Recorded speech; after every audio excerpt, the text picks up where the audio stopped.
Yo, what's up, everybody? What's going on? Welcome back to the Gurren Otaku Council podcast. As always, I'm your host, Ace. And I'm your host, McMillian. And we are back for another beautiful week of anime with episode 37. But with all that being said, of course, if you'd like to join me and my friend McMillian here as we discuss all things anime and sometimes manga, then make sure you hit that like and subscribe button, as well as follow us on our social media so you can stay up to date on all things about the council. And with that being said, the council is now in session. Let the meeting begin.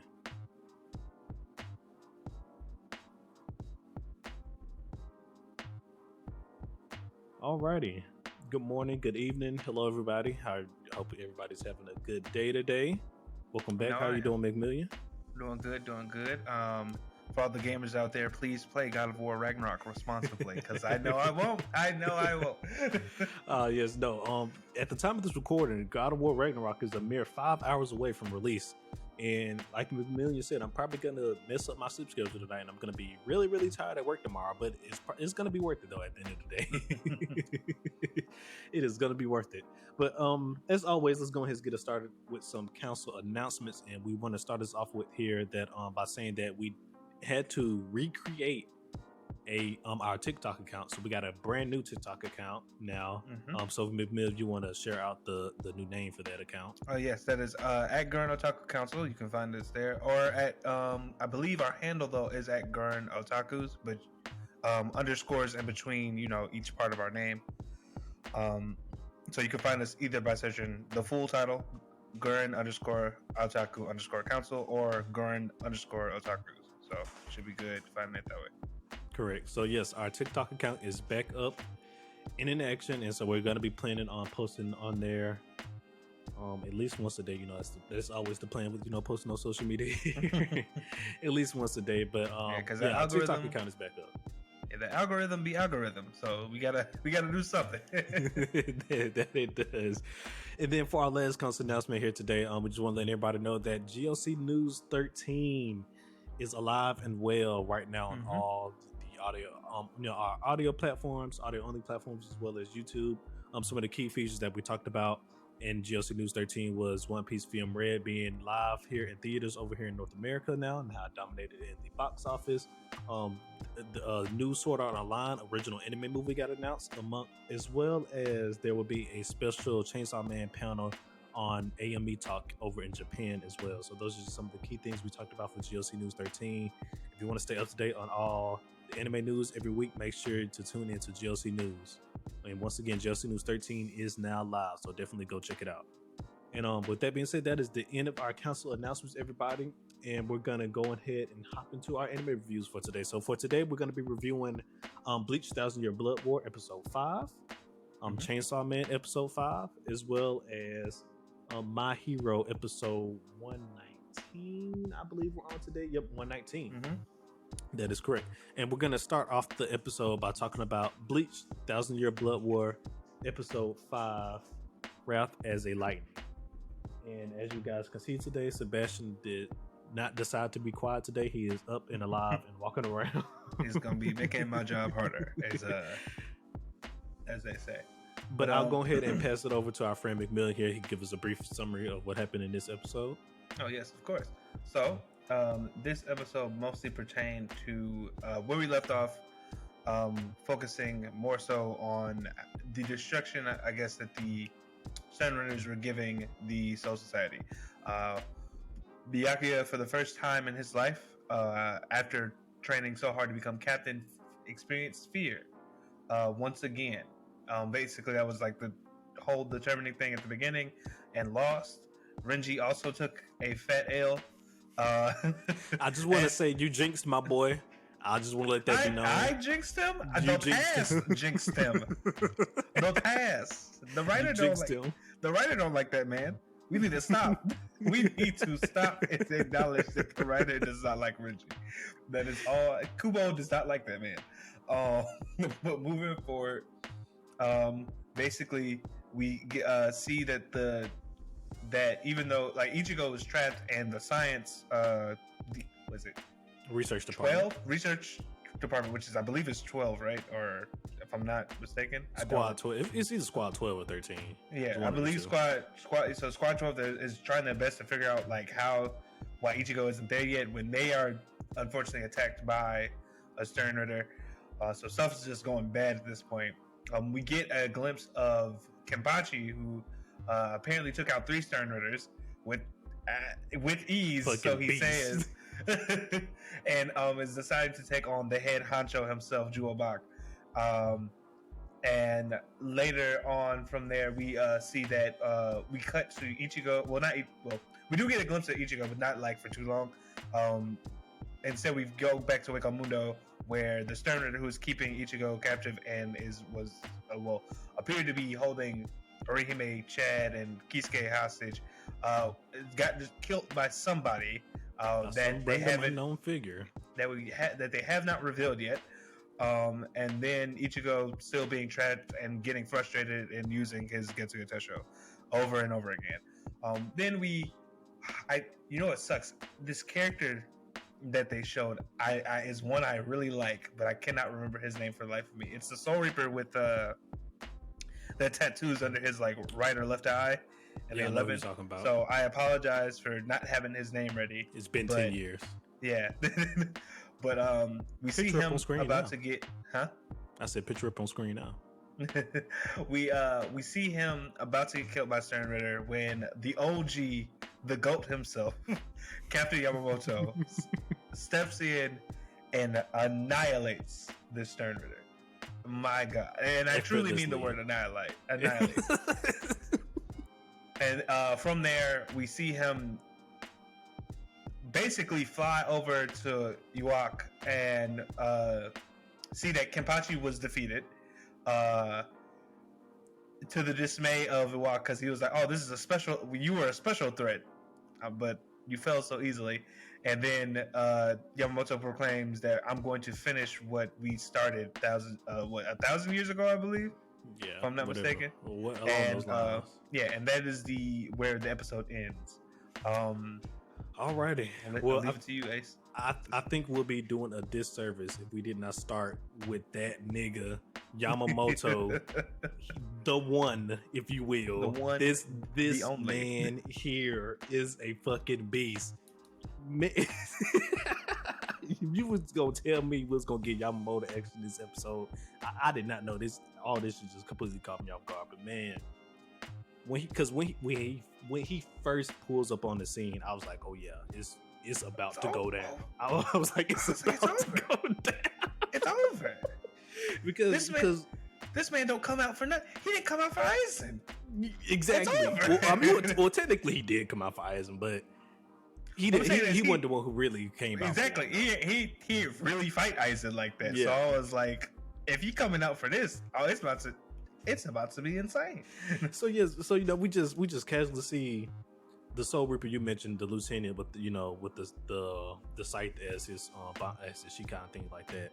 We pull up on him getting whooped by the Stern Ritter, and we found out that he's the one who killed the head captain's lieutenant. So I was like, oh shit, I'm glad we found out who it is, and then we also got to see his Bankai as well, which is fucking crazy. Fucking this man manipulates lightning and shit. Like, okay, OP. I can see why you actually made it to the lieutenant of the head captain squad. Now I'm here. I see why. You proved your medal. But he was explaining how he was the one who killed the lieutenant and everything. Then you just see Yamamoto pull the fuck up, and I was like, oh shit, you shouldn't have said that. You done fucked up now. Cause I know that man was waiting to find the person who killed him. Boy,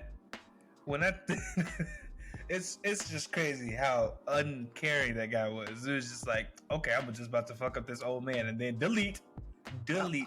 Man, I was like, what? I'm like, first of all, sir, do you not know who this is right now? Like, you should be scared right now. Like, you shouldn't just be sitting here all like, oh yeah, I got this Bankai, so this is gonna be easy. Like, Nick, this is the head captain of the 13 squad guards. You just think you finna just take this man out? Who are you, first of all, to even think you just finna sit here and whoop this man this easily? It's crazy. He thought the lieutenant. He thought he had it easy with the lieutenant, so he must have thought the captain was sorry. But no. I guess by that, yeah. I guess by that logic, yeah. You take out the lieutenant of the head captain. So from that point, from that instance, he probably inferring, the lieutenant this week, the head captain. He can't be that strong. Shit. This man got obliterated one fucking swing. One.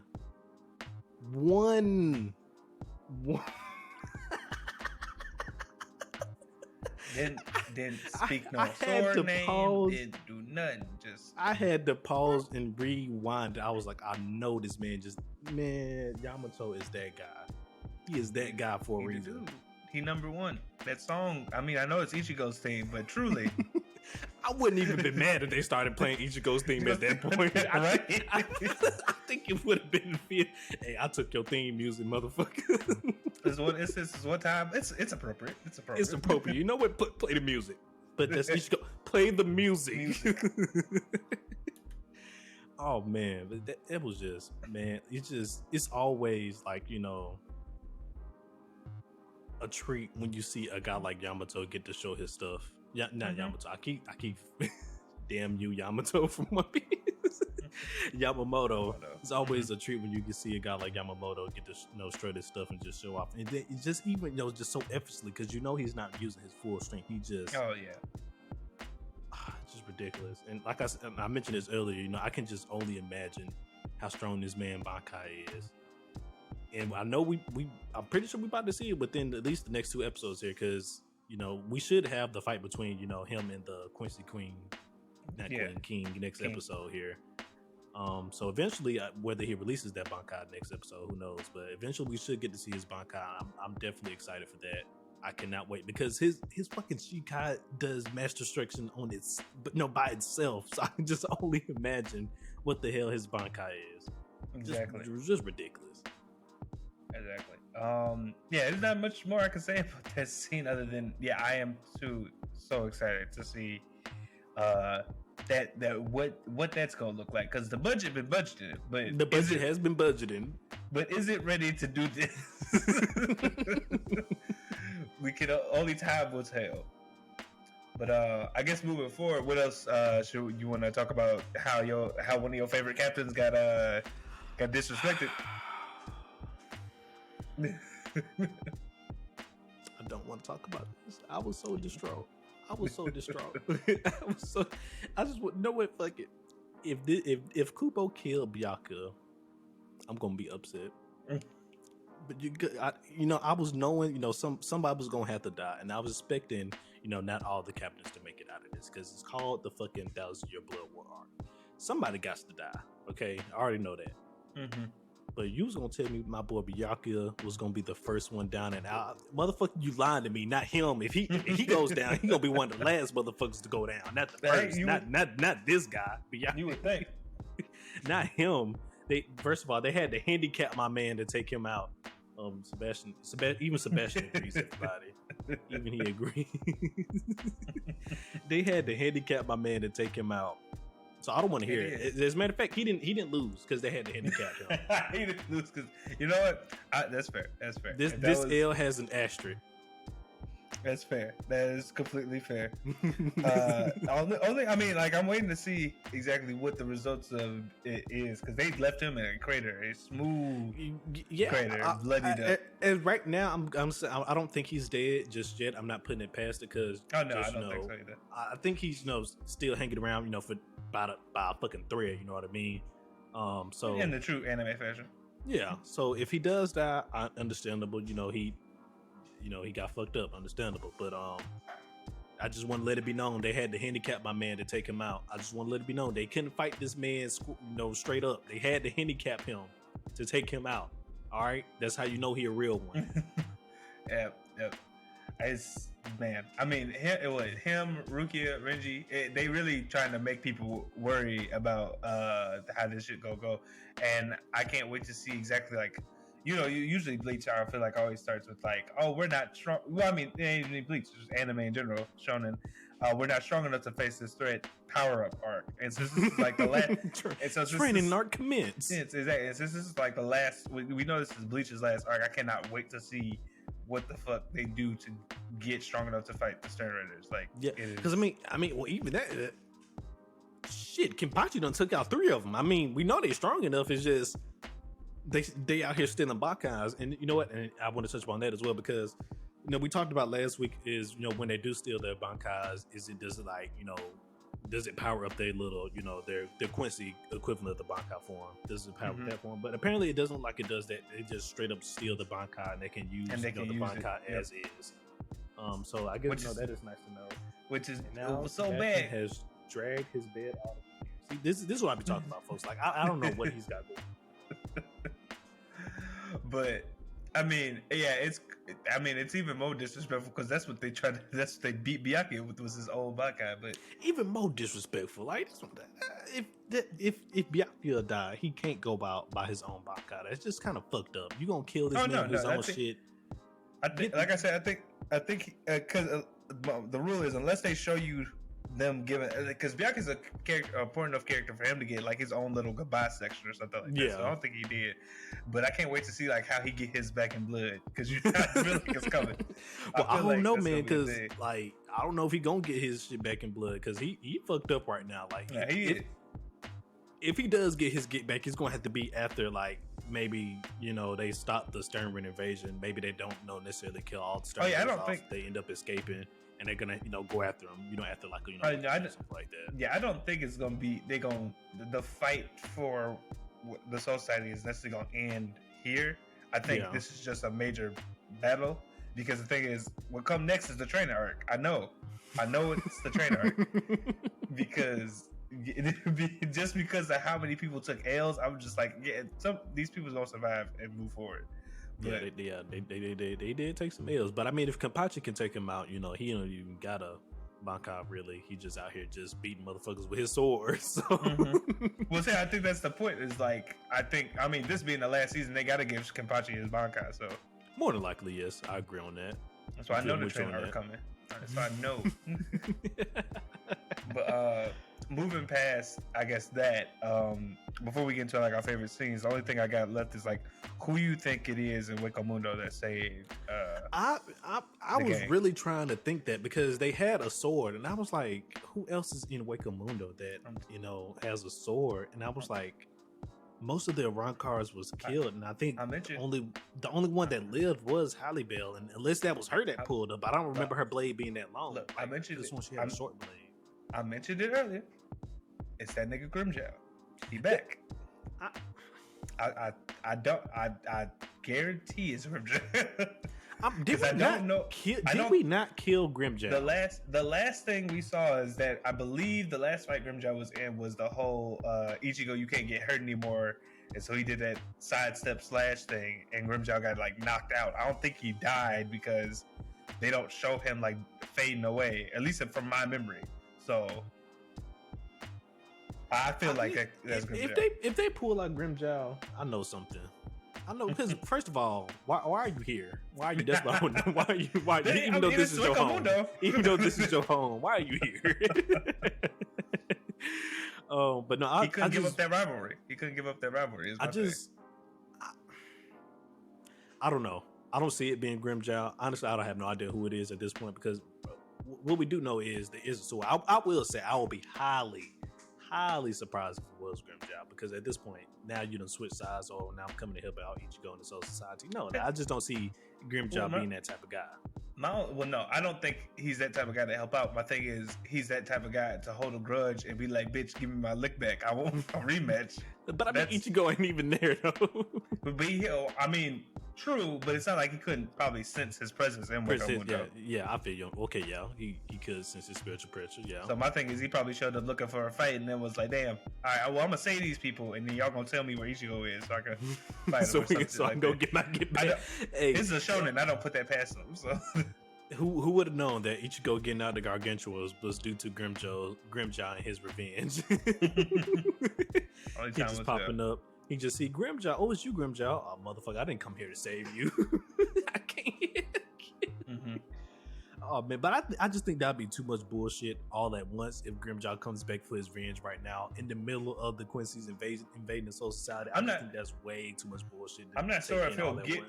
I'm not sure if he'll get it, but I'm thinking that's what set him on the path to be there. I don't think they'll actually fight that episode. I'm pretty sure that Ichigo will pull his like, I ain't got time for you right now. I gotta,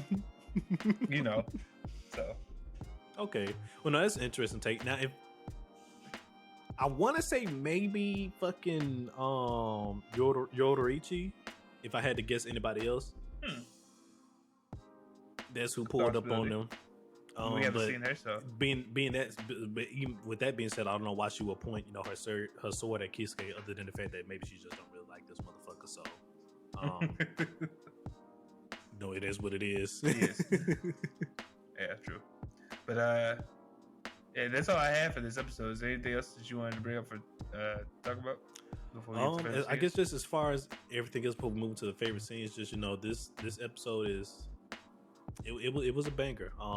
They came out full swinging. That boy Yamamoto is on the move. His next episode gonna be fucking wild. And I already know Kenpachi, he ain't down and out. Thankfully Kenpachi got saved. He wasn't, he didn't get killed. Because that would have blew my mind right there too. He just would have just got off right there. I'm like, well, damn. Okay. Yeah, that would be crazy. As much that as definitely would let me know. Him. Okay, yeah, ain't nobody safe now. They just took out Kenpachi like that. Yeah, ain't nobody safe in this arc. I want to check my thing. I'm like, did we switch genres? Are we in Sinin now? Is that what's going on?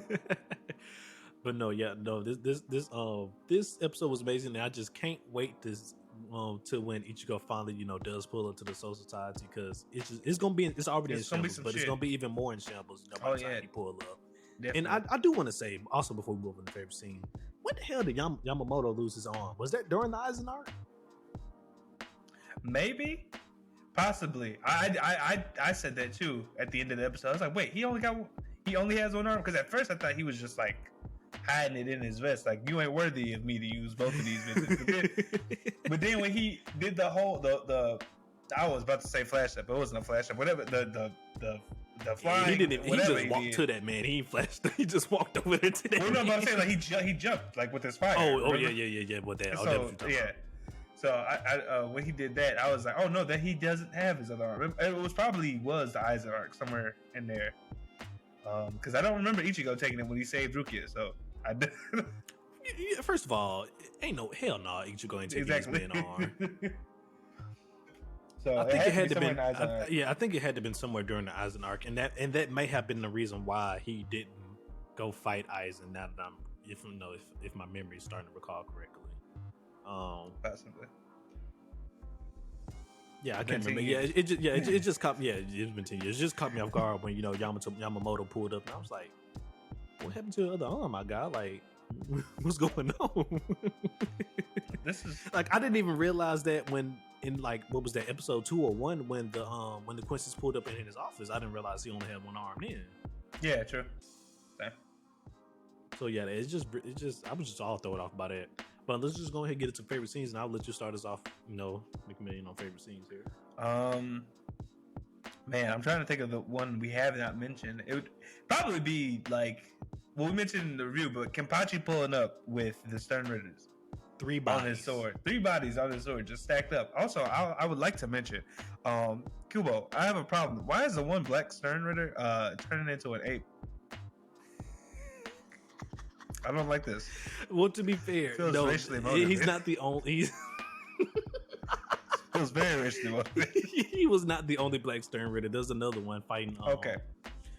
Fighting the. Well, actually, no. This is one of the new captains he's fighting now. I'm not sure who this captain is. He's fighting one of the new captains. Okay. Well, I just was like, excuse me, really? Huh? Okay. But I feel some type of way about that. I did. I cannot lie. I was like, gonna have to bring this up on the podcast. But regardless, Kenpachi pulling up with three dead servitors after seeing what they did to one of the strongest captains of the Court Guard Squad. Like, that was insane. I mean, I knew he didn't have a Bankai, so it was nothing for them to. Well, he doesn't know even know the sword's name, so it wasn't nothing for them to really take. But the fact that he was able to do that with just with the starter sword. I mean, but it's crazy. Do you expect anything less from that guy Kenpachi though? Like, I mean, I just feel like the way they were going about showing how strong the Stern Ritters were, I thought it was going to be. I at least thought he was going to have like more wounds or scars or something. He walked up there clean as ever. I mean, it was the same thing with the run cars. They them boys strong and everything, and Kenpachi pulled up and was like, "Hey, let's get it. He did sit there, dude, and I like that Iran card too that he beat. I was like, dang, this dude kind of cool, and then he just whooped. So yeah, I guess I mean you're not wrong. I just thought, you know, with everything that was going on, that was just a really. I just thought that was like, yeah, he here. Yeah, because once again, like I said, if anybody I expect to be doing well, it was that motherfucker right there.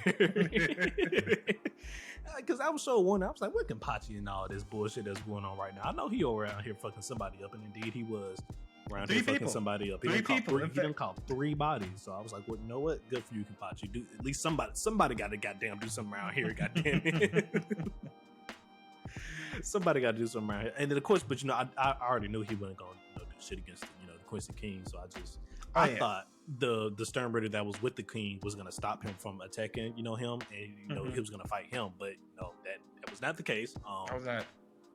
He let the King take his one, and we saw the results of that. We saw the result of that. But yeah, so my favorite scene was definitely that one, like you mentioned. So I echo, that. I echo that.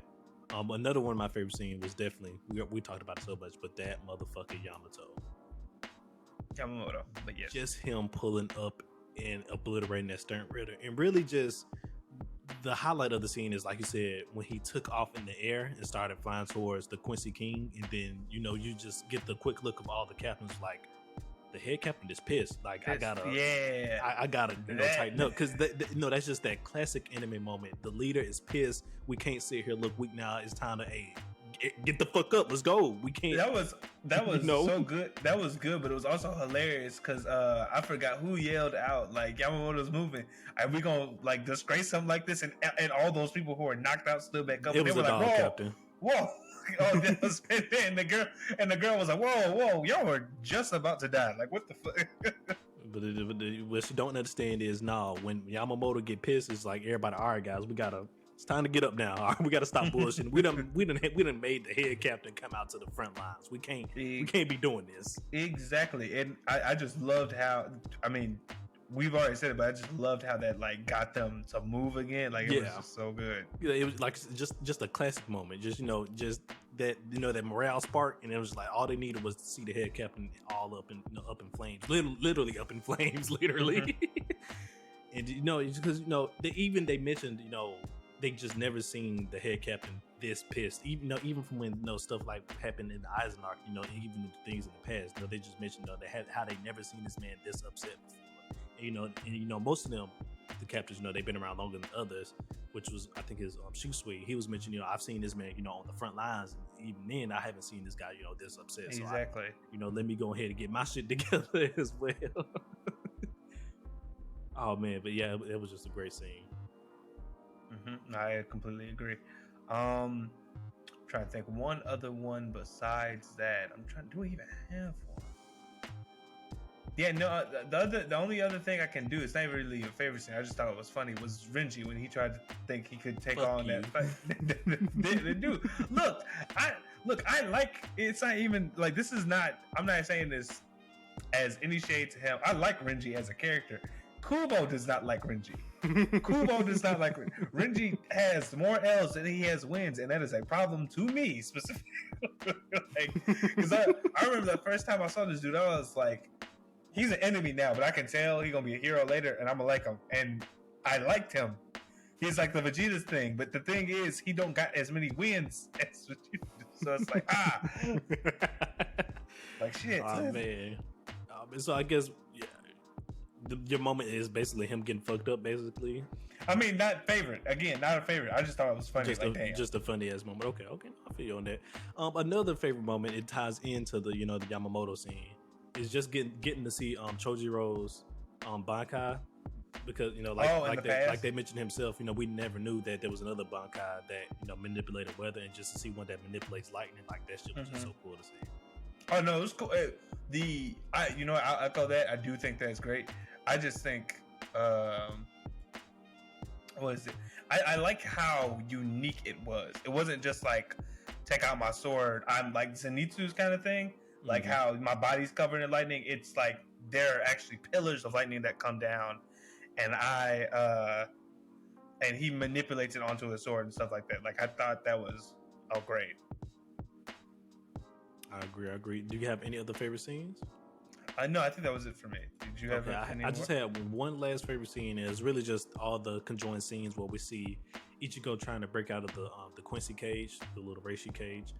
Just because, you know, that man really going through despair right now. You know, he was listening to on the phone to basically all his friends getting fucked up right now, and he can't do nothing about it.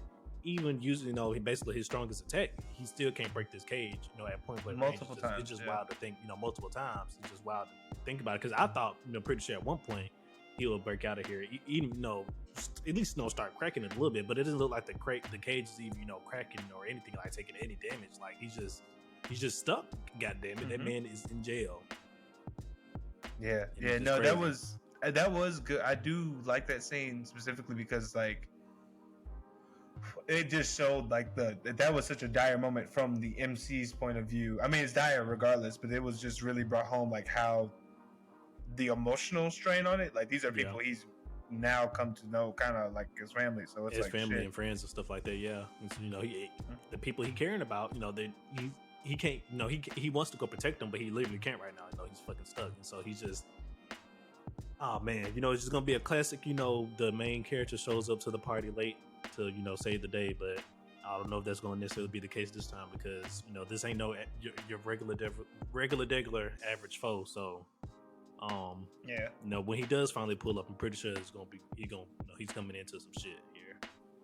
If he does, unfortunately,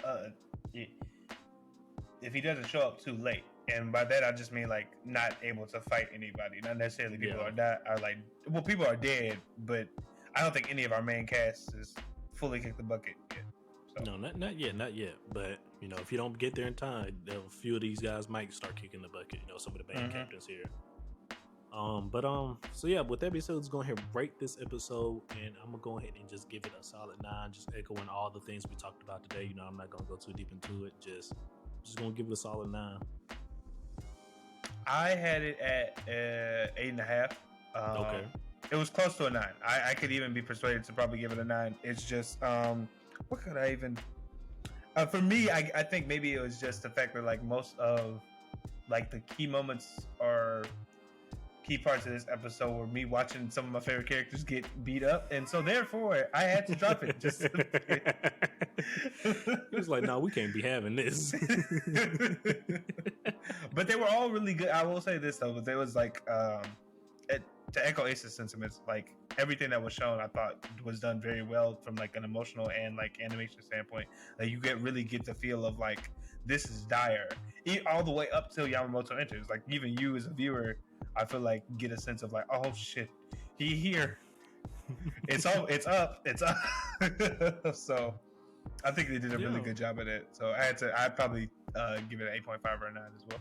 And then, you know, also on top of that, you know, this is the first motherfucker we've seen that could just take out Kenpachi so easily. You know what I mean? Like, because, you know, Kenpachi is that guy, and just for him to get taken out, even though we didn't they did the move where we didn't even get to see what happened to the motherfucker. So you know he got whooped. Like, it's crazy that you just know the Quincy King is a different threat. You know, probably either just as strong or stronger than, you know, our head captain here. So I just definitely can't wait to see their fight. It's gonna be it's gonna be fucking spectacular. I can just see it. I can just see it. I can see it now. We need to be Monday again already. I'm waiting on it. Not that fast. Hold on now. I need the weekend for God of War. We just mentioned it. You know. But so, you know, let us know down below in the comments what you guys think of Bleach episode 5, Wrath as a Lightning. Did you like it? Did you love it? Did you hate it?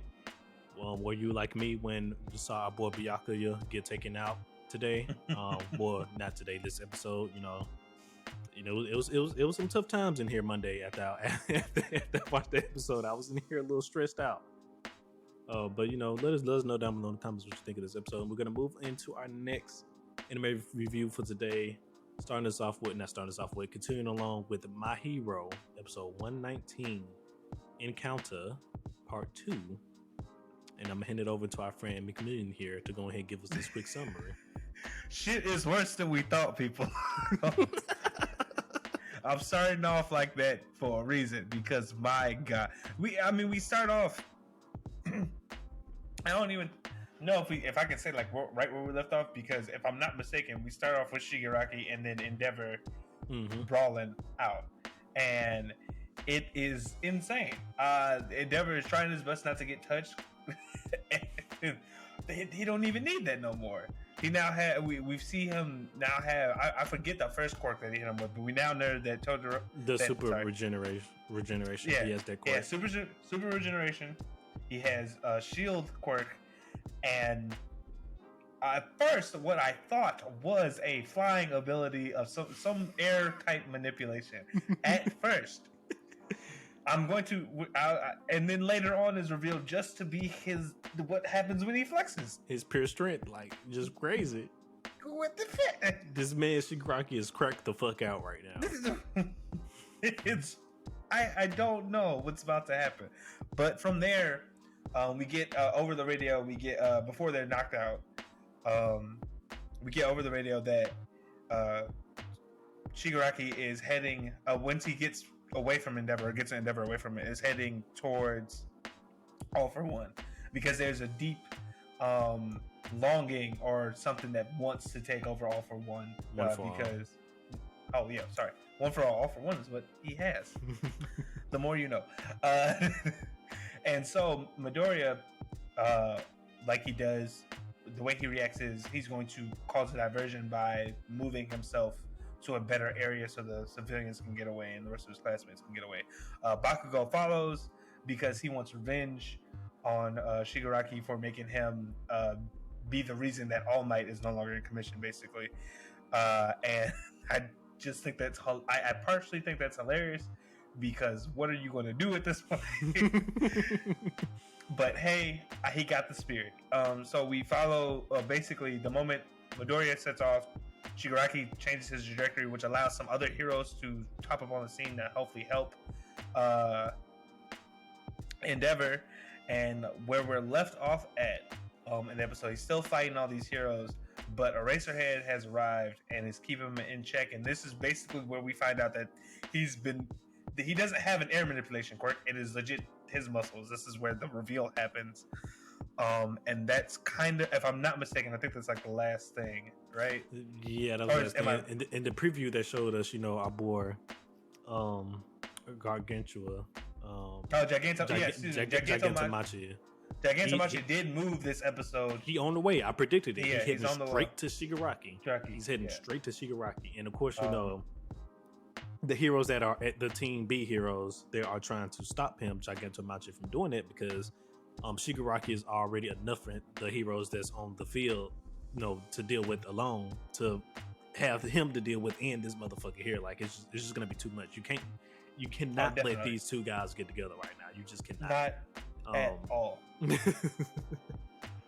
But yeah, so that is the end of our summary. Then let's just go ahead and get into the review here. But yeah, I mean, I just want to say I called it. With Gigantomachi, that man. I said it before, but he hitting straight to Shigaraki, and he. I'm gonna echo this sentiment again. They cannot allow these two motherfuckers to get together right now. They will be too much to handle together, because they're already too much to handle as individuals. Together, they will go on a fucking destruction spree. Mm-hmm. Like we just can't let these guys link up right now. So I don't even think like the biggest issue I think with like Gigantomachi, his quirk isn't like power. It's a physical one. So I think, if I'm not mistaken, Eraserhead said like he can't do anything against those. Like if it's like a actual like body mutation type thing.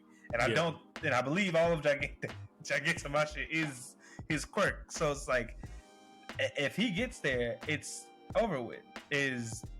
Even if he did, could stop his quirk, theoretically say, his quirk did work on Gigantomachi, but then now you're taking your eyes off fucking Shigaraki, who has multiple quirks now. Like, you just know we can't let these two guys get together. So that's gonna be fun to watch. The heroes try and stop Gigantomachi from getting to Shigaraki. That's gonna be a fucking battle in its own self. Yeah. Mount Lady about to get messed up, because that's more than likely. Because I'm pretty sure for the most part, he's gonna just brush him off and keep running. Only if they really manage to stop him to some extent, that he's gonna stop for a few seconds. Like, all right, I might have to deal with you guys before I go on. But unless they can even prove they can even slow him down, he's not gonna waste the time fighting him. He's just gonna keep running. You know what I mean? Yeah. No, I completely agree. I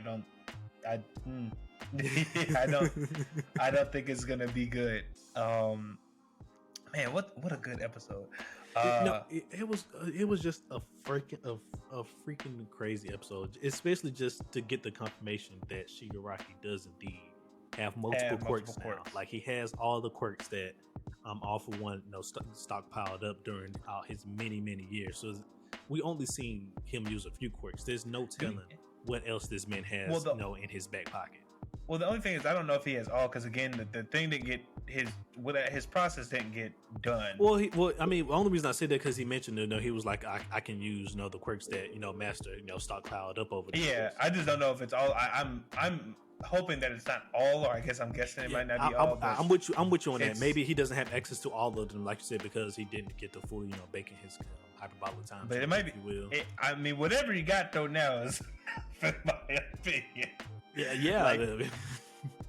Like God, like the fact that they also altered his muscles. I just thought that was the doctors thought about every fucking thing. Because I didn't even consider that. I was like, shit. Like I was like, he did that by a jump though. He created that wind tunnel shit with his jump, and then moved out of the way of Endeavor's fire with just by swinging his arm. His arm just. What the like? It's wild. Like old boy mentioned, he got fucking All Might strength now. It's fucking crazy. That's insane. And at this point, I don't know what you do with this man, other than jump him. You have to jump him. You cannot.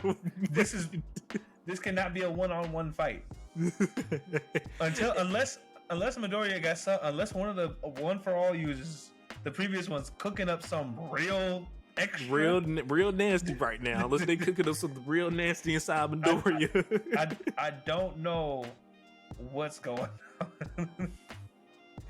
Like it. Oh man, like we're gonna have to see 100% One For All at some point during this. There's no way they beat him or even just slowly remotely stop him or incapacitate him without this man going 100% at one point or another.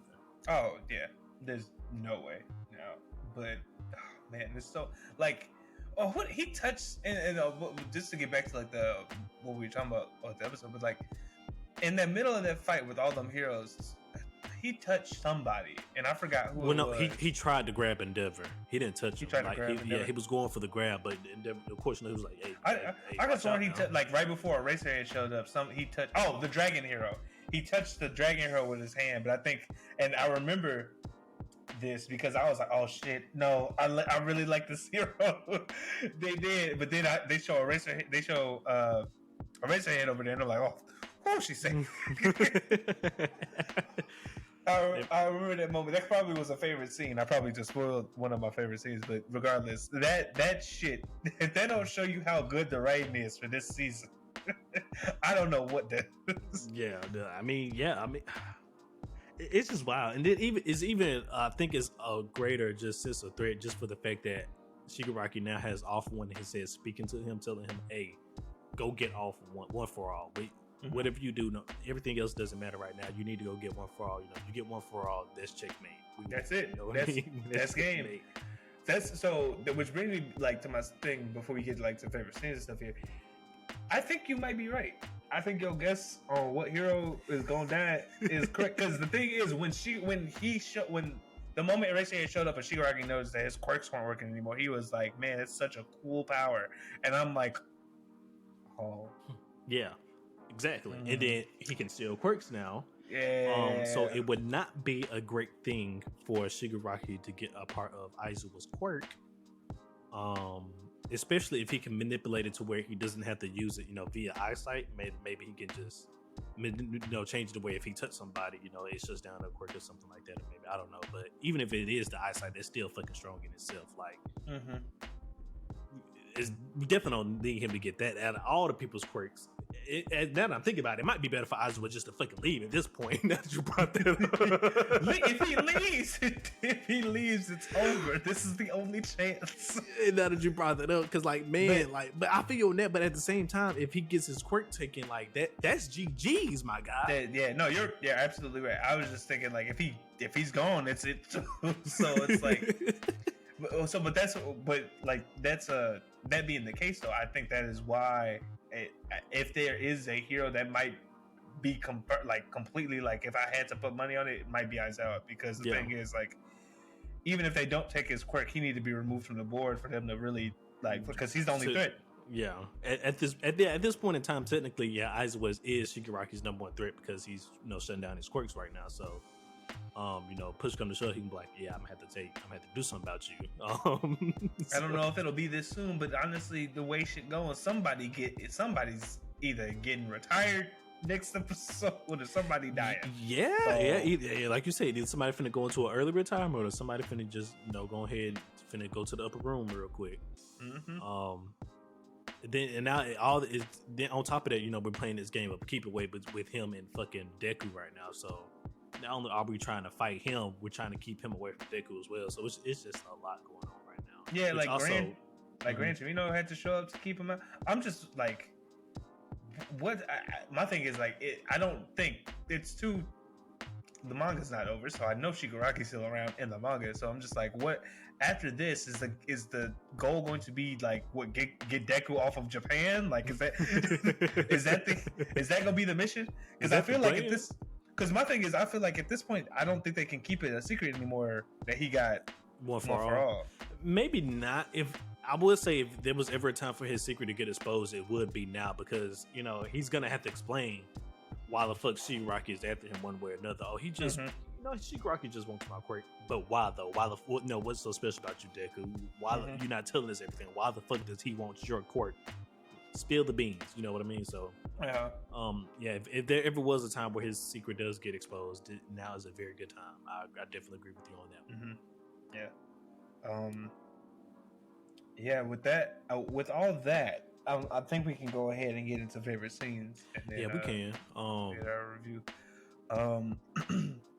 And go ahead and start us off since I started us off last time.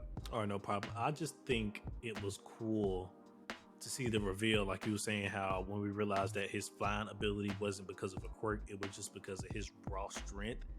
Like that, because that just adds so much more fuckery to the situation now. Not only does he has OP quirks, you mean to tell me his body itself is OP now? Like, he could basically punch me and still fucking me up. Like, he could do decaying punches. Well, no, because I think he got touched with his fingers and not his knuckles. So I was about to say maybe decaying punches won't work.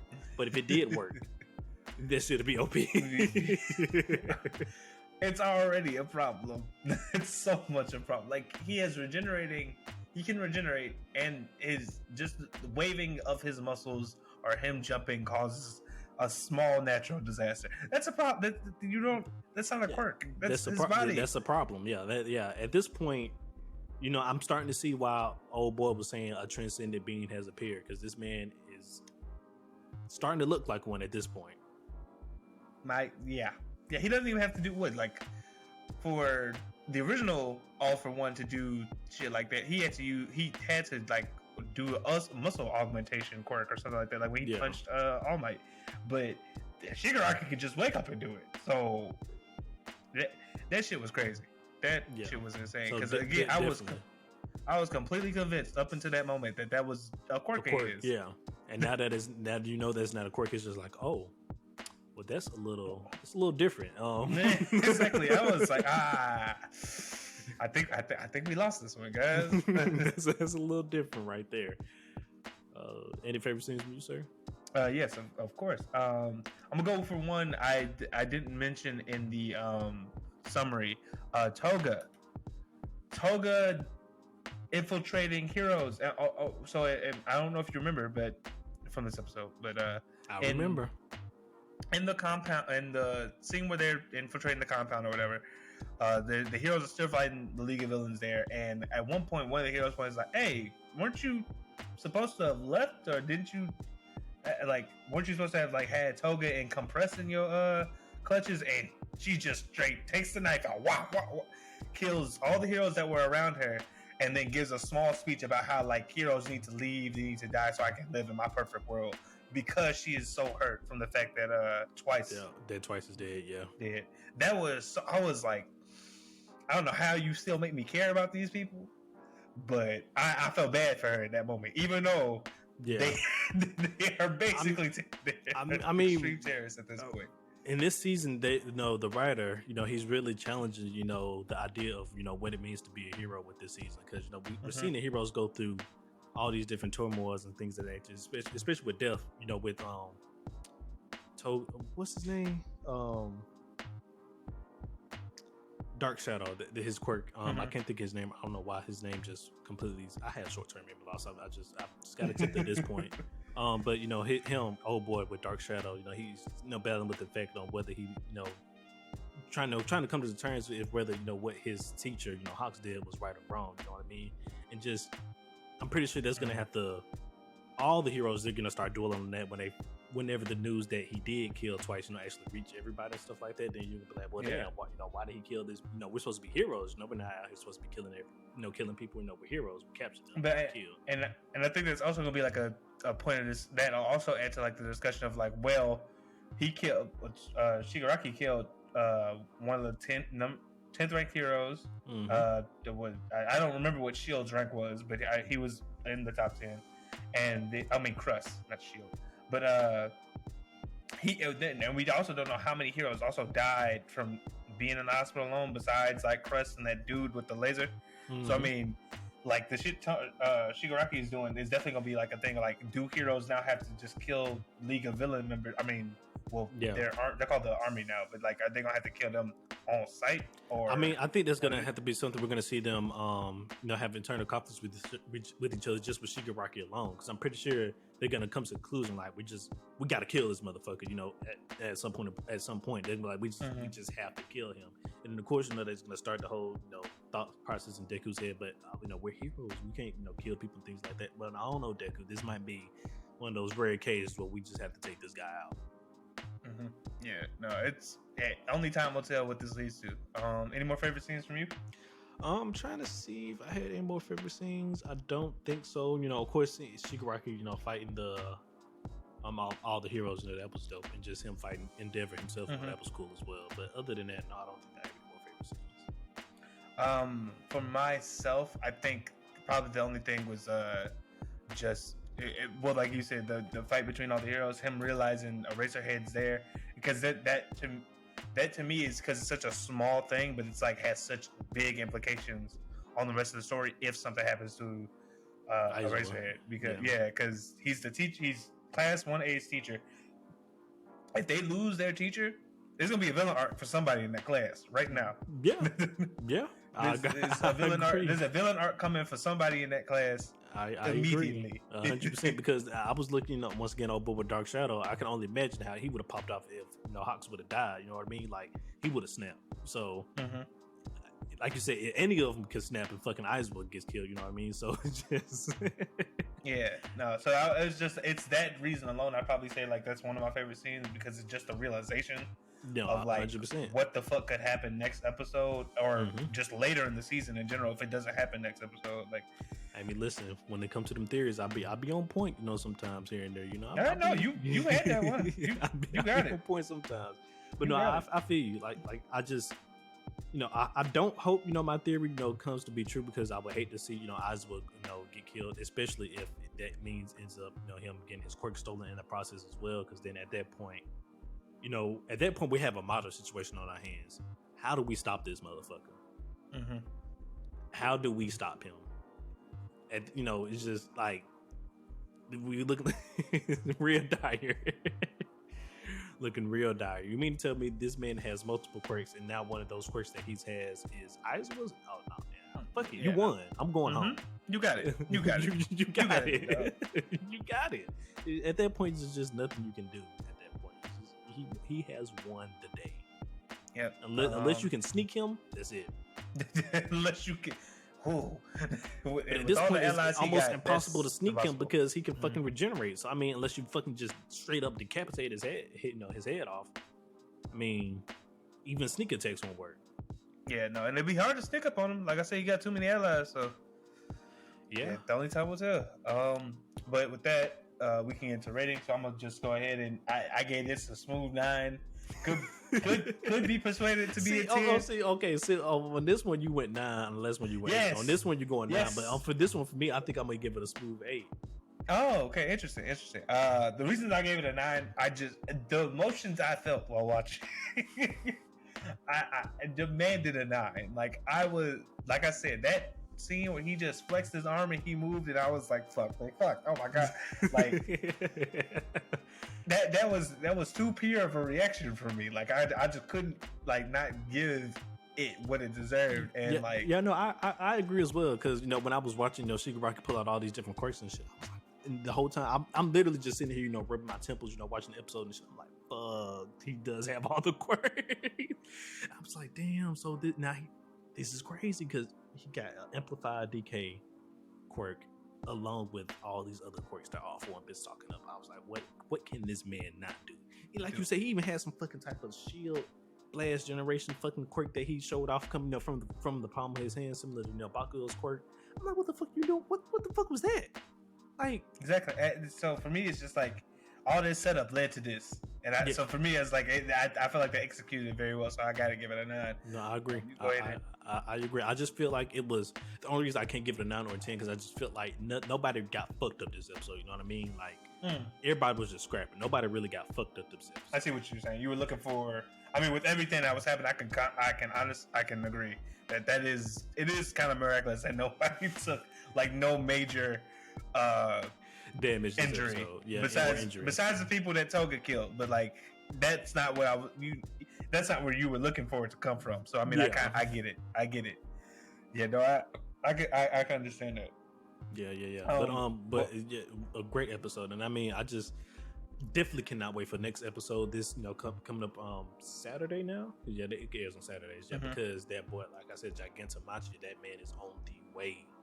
And if he squads up with Shigaraki, at that point, I really don't know what you do at that point. Like, yeah, I agree. I agree. I mean, you're gonna have to call everybody over, all the kids, all the squads and stuff like that. But then at that point, I think the more people is, the more dangerous it's gonna be, because it's just gonna be more bodies for them to fucking kill. You know what I mean? So it's just like, I just really hope they can keep him away from Shigaraki. That's number one mission right now. Keeping this motherfucker and him and Shigaraki away from each other. Yeah. That is the number one goal right now. We can't even dream about defeating them if they get together. You know what I mean? So we just gotta. Oh man, I mean, like I said it last episode and the episode before that, but My Hero, once again, another banger episode, building a strong case for best show this season. I mean, I just, even if you're a My Hero hater, I just don't know how you could see these episodes and be like, oh no, this shit's ass. Like, yeah, no, I just, like I just said a couple seconds ago, this is, I don't want to say it's a culmination of everything, because it's not the end of the series by any means, but this is definitely like a payoff I feel like people have been waiting for a while. I agree. So I don't know. I agree, because we've ever since season 1, really, we've been waiting on for the villains to make their big move. You know what I mean? And we're finally here, and boy, did they make a move! Yeah. Boy, did they make a move. But yeah, so that is the end of this anime review. Let us know down below in the comments what you guys think of this latest episode of My Hero, episode 119 and Counter Part 2. Once again, like it, love it, hate it. Let us know what you guys think. And before we move on to our last anime review for today, everybody, it is time once again to give out our weekly recommendation. And this week we have another manga for you guys, courtesy of our friend McMillian. So take it away. Yep. So this comes from a mangaka who used to assist the creator of Soul Eater and Fire Force. This specific mangaka, unfortunately, I don't know their name. The creator of Soul Eater named them as their successor whenever they retire. Like, this is the guy to watch. He gets basically pulled an All Might on Midoriya. Like he's him. All right. The manga is called Gachi Akuda. It's about a boy who lives in this slum society, this society that has a pristine and a slum area. one day his caretaker is killed and he's framed for the murder. And in this society, if you do an act that they feel is unforgivable, they banish you. And the way they do that is by releasing you from a cliffside. God damn. Yeah, but fortunately enough, he lives and finds out there's this whole other world where these discarded things are living and shit. Basically are living, and there's other humans down there. And so his goal is to get back up to where he was and find the man who killed his caretaker so he can get his revenge. It is really interesting so far. It's not that many chapters, so if you do read it, you'll probably catch up pretty quickly. Okay. But it's a really good series, and I highly recommend it. So a little classic revenge story here. Mm-hmm. Okay. That obviously in true shonen fashion evolves into something more, because we've yet to reveal who the person is that killed the main character's caretaker, but there's been a evil organization, quote unquote, that has been found out within the bottom area, the cliffside, the trash area, and so stuff. It'll get bigger as it goes, but I've been really enjoying it. Sounds good. I'm definitely gonna spread my wings into manga more a little bit, because right now the only one that I do read is Black Clover, but there is like a lot of stuff that you've been recommending, just a lot of stuff I've just been seeing online. People recommend that I was like, maybe it is start time to read some manga here and there. Some good ones out there. Some really good ones out there. But all right, so yeah, once again, this week's weekly recommendation is a manga. Gachi Kuta is the name. Did I pronounce it? Did I say it right? Gachi Akuta. Gachi Akuta. That's the name of the manga. So once again, brought to you by Via McMillian. So definitely go check it out if you're into mangas and things of that nature. Go check it out. And with that being said, we're gonna head on to our very last anime review for today, everybody. And we're actually surprisingly, we're gonna end it off with Chainsawman episode 5, Gun Devil. And I'm gonna say it, like it, love it, hate me for this, but this episode was definitely the weakest out of all of them so far for Chainsawman, in my opinion. Not to say it wasn't a good episode. It was a good episode. It was a good episode. Mm-hmm. I just think it was, if we was rating them, which we are technically, this is we're rating them 1 through 5. This is definitely number 5 in this episode. 5 is there. But that being said, I'm gonna hand it over to our friend McMillian here to go ahead and give us a brief summary. Yeah, it's gonna be this episode. Yeah, it's probably gonna be pretty fast because, as Ace said, while it's not a bad one, it is kind of a setup episode. And for the manga readers, it's setting up. So in this episode, we get the key moment finally completed. The key moment. The key moment. I'm bringing it back. Denji gets the final power, but unbeknownst to him, and sadly enough, Power was stuffing her bra, and so he got to feel fake boobs. Sad day. Until, Makima redeemed it and let him basically be a simp. There's a lot more than just feeling chest that happened with them two, but that's basically what it boiled down to.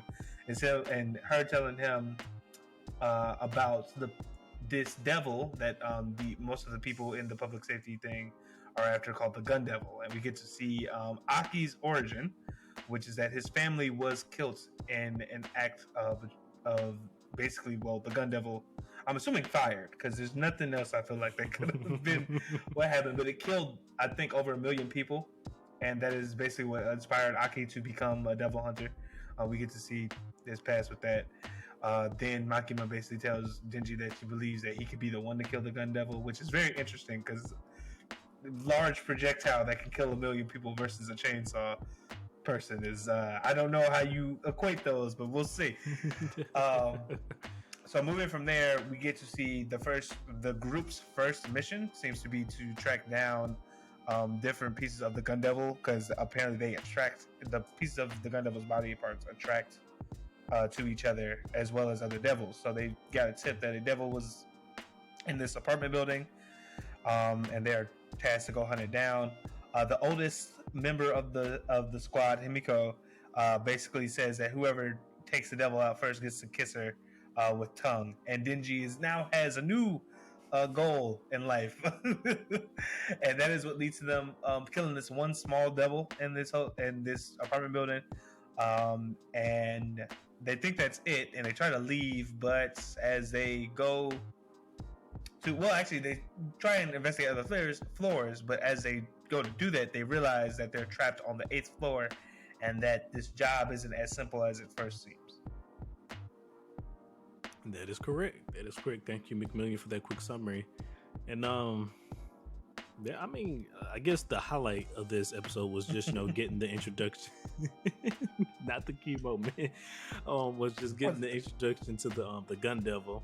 And I was talking about this online, how they mentioned that the Gun Devil spawned in America, and I was like, yep, that sounds about right. It's the most accurate thing in an anime that's ever been portrayed. As an American, I can tell you. I was like, I couldn't even be mad at it. I was like, yep, that was kudos to you. I can't be mad at that. If it had to spawn anywhere, it sucks that it's here, but it makes sense. It makes a lot of sense. But okay, so then we still got the introduction to the Gun Devil, and how we basically we're getting sent on this mission to go find and kill the Gun Devil. But apparently this motherfucker is strong, and I'm with you now. I don't see how Mikey expects our boy Denji to take the Gun Devil out when that motherfucker took out millions within seconds. But she has high hopes for this man. I'm glad she does, though. Somebody cares about it. Somebody, I mean, cares loosely. That's manipulation. I mean, as you said last episode, that's manipulation. As long as I guess at the end of the day, is it really manipulation if he's getting some out of the bargain as well? That's still manipulation. Yeah, that's still manipulation. Still manipulation. If the man never went to school to learn what it looked like, that don't make it not. You know what I'm saying? Like he think he getting it. It's equal. It's not equal. I mean, not necessarily equal, but I mean, in terms of Denji, I mean, this is everything he wanted. So I mean, hey, apples to oranges at the end of the day. Oh my god, not apples to oranges. But yeah, so we're going on this crazy adventure to find the Gun Devil now. Almost reminiscent of some JJK vibes, going to just find pieces of the Gun Devil to find them and stuff like that. And they have been compared, so I mean it's not far off. I think another interesting thing just in this episode is we get to see another devil contract that is actually beneficial. Yep. With Himiko, she gave up her eye to basically be able to use the right arm. Well, no, an arm from the Ghost Devil. The Ghost Arm, she calls it. Yeah, Ghost Arm, and it's a pretty, from what it looks like it to be, it's almost like if someone had telekinesis, but it is probably restricted to whatever strength of the Ghost Arm is. So and we'll the just distance have to, of the arm itself. and the distance of an arm. So we'll just have to see how that, gets how she uses it as the series goes forward. Other than that, there's not much else to the episode. I feel like it was good. I feel like that we've established what the goal is as far as our team, in terms of why what the mission moving forward is, besides just hunting random devils. It's actually we actually have a person to go after, and then we also learn more specifically about some of the people, such as Himiko. She's been on this job the longest, and Aki was her original her original partner, but one of her partners. And we get to see Aki's origin on why he basically became a devil hunter. So, which is crazy. I mean, bro, when I saw his house just get fucking obliterated, I was just like, what the fuck? Oh, in the manga, it was just as I was looking at it, so I knew what was about to happen, and I was like, weren't they playing catch before it happened? And the moment that little kid went inside the house, I was like, nope, I remember that. Oh my god. Oh man.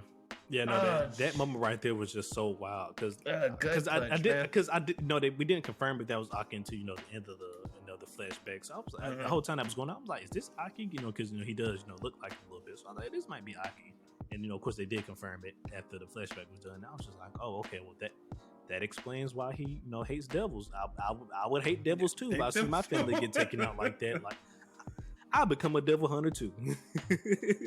and reminiscent of I'd become a demon as well. I'd become a devil hunter. So you caught that. You caught it. Yeah. Throwbacks. We're all about that on the podcast. But Yeah, you blinking, your family's gone. Like this, you gotta get your lick back. you got, like, bro, there's no questions about it. I'm with Aki 100%. I'm devoting 100% of my life to find the devil that killed my family like this. And even if I die, you gonna see me. You gonna have to see me, one way or another. Even if you do take me out, but best believe you gonna see me for all this said and done. Yeah, you definitely gonna see me, man.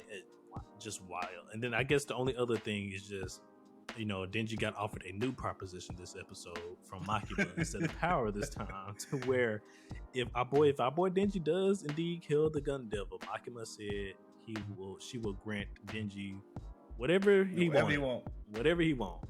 Anything is on the table, even sexual relations. Anything this man wants is on the table. All right, isn't that what we all want as men at the end of the day? Some crazy lady telling us if we kill something, we can do whatever. This is a joke. I do not support this at all. He said, "Hold on, let me purpose this." This is a joke. Before someone takes me seriously, because I know someone out there will.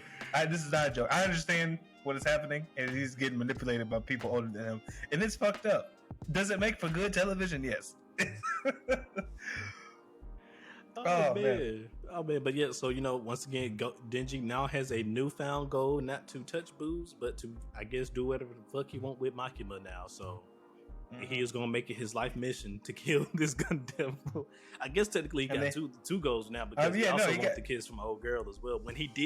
After he said he didn't want the kiss from her, he said the moment she introduced tongue to the thing, he was like, "Yep." It's like, wait a minute, you might be on to something now. Hold on, let's go kill this devil. I know I was talking all that high morality shit later, like I gotta know you, but like, what's this now about tongue? Well, hold on now, you didn't mention that before. You should have led with tongue. You should have led with that. What are my morals, really? Like, truly. Oh man, but yeah, that man Denji is a fool. It just wants to get you. I can just see why people just love him so much. That man right there is just a grade A fool right there. Yeah, but overall, I thought the episode, like I said, while it was probably the weakest episode Chainsawman S, still a pretty good episode. And no, yes, 100%. I agree. I'm looking forward to see what else this next episode has in store. Like, I kind of know, but like, I can't wait to see it. I just like watching this shit get animated. It's just been great. And next episode, if I'm not mistaken, it's going to be a real good time. So do look forward to that. But with all that being said, I think we can move into our favorite scenes. And to start off, I will just I'm not doing the horny shit. So before somebody says it's going to be the horny shit, it's not that. It's the deal. It is the proof of the deal that Denji, Power, and Aki made for them to behave while under his care. That shit was hilarious. When he was like, "Y'all better, treat me with respect." And he was like, "Why should we? What's in it for us?" And he just took out 2 sticks of gum, and they were like, "Yeah, Mr. Aki, understood." Damn, that's all we need to keep you guys in control is fucking gum. Not even sweets or anything, just gum. Not even real candy, just gum. He's fucking Hubba Bubba. God damn it. Yeah, if you want this gum, you better get in line. That shit was so funny. Yeah, no, that was hilarious. But I mean, hey, Big Brother Aki got to do what he got to do to keep him in line. If gum is gonna be it, then goddamn it, gum is what it's gonna be. Exactly. Whatever it takes, damn it. Whatever it takes, I'm with you on that. One of my favorite scenes, and probably I think my only other one, really, is just seeing old girl Himba Power. What's her name? You know her name, the one with the ghost contract. Oh, Himiko. Yeah. Himiko. No, I think that's how you pronounce it. I might be pronouncing it wrong, but I do believe that's how you pronounce it. Okay. Yeah, that was good. Seeing Himiko actually use her devil powers against Power, and then also because we get learned more about it. Like you can't fucking touch the ghost arm because it's a fucking ghost arm. So like that shit's got it. It's kind of OP, but I think the disadvantage of it is you have to be in distance of the ghost arm. So that's the downside to it. But other than that, she catch a motherfucker with it, like you fighting a long range devil. It's not that useful, but if you close enough, it's almost game. Now I'm wondering like the size matter stuff like that because she did say the arm was really strong, but that we'll see we'll just have to see how that plays out later on down the line. But that was a good scene because that was also kind of funny because Power was like, "And what if I just try to stab this girl right?" Oh! Got hemmed up real quick. I do got one of my favorite scene. I don't know if you got any more. Besides the one, it's probably just them realizing that they couldn't go up or down anymore. Like when that was it. That was my last one. There we go. Well, it's a combined favorite scene, everybody. That was hilarious because he was like, "Wait, weren't we just on this floor?" And everybody was like, "Nah, man, I think you tripping." And he just went down, and then they realized like, "Oh fuck." Wait a minute, player. Well, yeah, exactly. You might have been onto something. you might have. Oh, hold on. You weren't bullshit. Yeah, no, that was just hilarious because I mean, it was basically the plot twist of the episode. This is not a normal building. Whatever devil has taken over this building, he got some type of weird powers that he got going on. So I'm definitely looking forward to see what devil that they're dealing with now that he got some shit like this. Mm-hmm. Oh man, it's gonna be like Chainsaw Man. Once again, I've been enjoying the fuck out of every episode. It's just like I said, this episode just wasn't, all that. But before I continue going on that, was that the end of your favorite scenes? Yeah. Mm-hmm. Okay, so we can go ahead and rate this episode, and I'm gonna give it a smooth 7. No, once again, nothing crazy happened this episode. A lot of plot build in this episode, and even an origin story. We got to see Aki's backstory this episode. So they did a lot of plot build in this episode. I appreciate that. They kind of slowed down from all the high action just for a little bit, just to go ahead and do a little world building. If you yeah. I couldn't say it better myself. I also gave it a 7. I think the Gun Devil is a major aspect of the Chainsaw Man world and universe, and the fact that we got to see it and it was animated really well. I thought the flashback, it served its purpose pretty well, and also we get to learn more about our tertiary characters on the special team. I thought it served it pretty well, but like I said, it's kind of more of a weaker one. But as for us manga readers, we know why it's a setup. We know why it is a setup. So next episode about to go down. Yeah, next episode should prove to be really good. Yeah. And on top of that, I think before we go, and before we end this little section, the ending for this episode was beautiful. Oh, yes, I thought that was great, especially considering it was came after the precursor of oh shit's weird. So this ending is going to have the weirdest visuals ever, and I'm glad. When we first talked about Chainsaw Man having 12 different endings, I was I'm pretty sure they're gonna do a different graphic for each of them, and I'm so glad that they did just decide to do it because they didn't need to. But it's been a very welcome addition, a very welcome change because I think this is one of the first projects where we've seen where they did a different ending for every episode. I don't think any other unless it's just there's just some odd show out there I'm not aware of. Well, yeah, unless that be, I do know there have been some. Usually, I think animes when they change seasons, a lot of times they'll change an opening and an ending. Yeah, but I know seasons though. This is every episode. What I was gonna say is the only thing I got close to that is in Yuasha. I don't think they ever changed their opening, but they always changed their ending to show that the season had changed or something like that. Well, yeah, I guess the only other thing closer to it is I can say how Mushoku Tensei does their openings. They play this. They play. Well, they actually switched up the song. It's the same song. They actually do switch up the song. No, you're right. I didn't realize. I forgot it. Yeah, so basically, how they do their intros is they just play scenes. Basically beginning and opening scenes of the episode. Showing basically the gang the location that we're at. The gang traveling through the new location and stuff like that. It's really dope. And instead of just them doing more. Just a regular intro. We actually just to get to see more of actually what's going on. I like that. So I really hope that more animes start doing more stuff like Mushoku Tensei intros and stuff of that nature, and as well as Chainsaw Man endings because I think it is cool having a different ending for every episode. It's probably a lot production wise, but I think it is cool as fuck though.